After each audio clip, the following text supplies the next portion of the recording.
Hey out there, thanks for tuning in. I'm excited for a couple different reasons. One is I've never done a video in front of a whiteboard. I feel a little bit like Vanna White or a magician. Second is the topic. The topic is stocks versus real estate.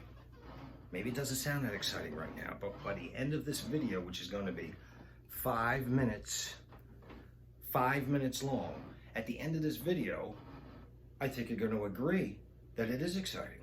I'm going to use simple numbers, round numbers. I'm sure I'm missing stuff. I'm sure I'm going to get some criticism that I'm not taking things into consideration. Paying taxes versus tax benefits, the liquidity of stocks versus real estate. I'm not here to debate. Everyone can run their own numbers. I'm just asking you to have an open mind and possibly to give you some insight into why I'm so passionate about real estate. Here's what I'm going to do. I'm going to run through the numbers fast. $20,000. That's what we have to invest. We can either invest in stocks or real estate. If we invest in the stock market, the average return each year is 10%. That means year 1 we make a couple bucks, year 5 we're making even more, year 10, year 20, your $20,000 investment is now worth over $134,000. That's not chump change. That's a nice amount of money. I'm excited right there. However, it is 20 years. Let's take a look at real estate. One of the best things about real estate is the money. Now, the 3% appreciation that I'm using is an average over the past 65 years. And yes, sometimes it goes down. Not that often. Sometimes it goes down. At the same time, it could sometimes be 7, 8, 9, 10, 11% interest. Look at today's market. I'm going to use 3% appreciation. But let me get back. The exciting part about this is you're not making 3% on just your initial investment of $20,000. You're making 3% on the value of the property. I'm assuming that it's going to be an investment property. If it was your own property, phew, that's a whole nother video. I'm going to take 3% appreciation. That's the average per year over the past 65 years. I'm going to say 20% down on a $100,000 house. These are all realistic numbers. Most lenders are going to require you to come up with a 20% down payment on an investment property. So we got 3% appreciation, which is on the $100,000, not the $20,000. Look at the numbers. Look at the comparison.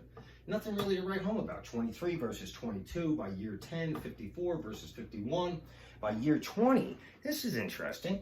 Year 20, the stock market is crushing real estate. $134,000 return versus $100,000. What am I doing up here? However, but wait, it gets better. We're going to be paying down the mortgage at the same time our property is appreciating. Here's some pay down numbers. 2,000, 10,000, 27, 6. By year 20, you paid the mortgage down $61,000. Your $100,000 return is now $161 versus $134. That I could end the video right here and I could say, look at the difference. It's awesome. 161 to 134. All good. However, again, but wait, it gets better. We have tax breaks. You're gonna have to take my numbers as being legit if I want to make this video only 5 minutes. The tax break is $1,000 real cash in your pocket. Not like you'll save up to. That's $1,000 really in your pocket just the first year. So every year you're saving at least $1,000. Depreciation calculation. I'm not going to go into the calculation. It gets a little complicated. But you're going to get $681. Again, that's cash in your pocket. That's not the tax break and all these other kind of jargons that you can say. So you're talking about $1,600 per year on top of all that. If you run the numbers, that's a lot of money. I was going to leave this part out because this in itself is exciting enough to me. However, I can't leave this out.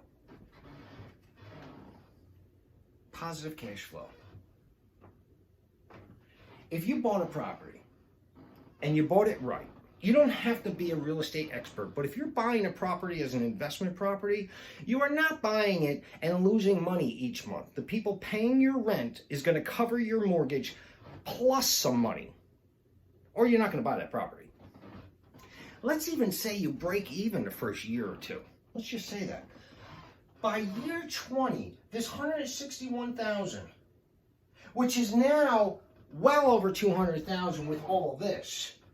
Now you take into consideration positive cash flow, and 134 is looking like chump change now. Let's look at this. As you go along, 20 years, yes, the stock market is more liquid. You can go in, you can take the money out and walk away, paying a pretty heavy penalty in taxes. If you don't want to do that with real estate, you could do something called a cash out refinance. Cash out refinance. No taxes paid when you do a cash out refinance. If you sell the property, you have to pay taxes, but not when you cash out. I put this little thing up here, guarded, because if you have a bunch of properties, you could start plucking cash out of each one as if you're going out to your tomato garden and picking some tomatoes. Tax-free. I don't know if I told you. Tax-free. Another thing, and we're not going to get into it, that's a whole nother video, house hacking. If you started this off as owner-occupied and not an investment property, you don't even have to come up with $20,000. You can get a minimum down payment with 3% down, or if you're a vet, 0 down. I'm going to close on this. I don't have any tattoos, but if I was going to get one, it might be something like this. I'll see you guys soon.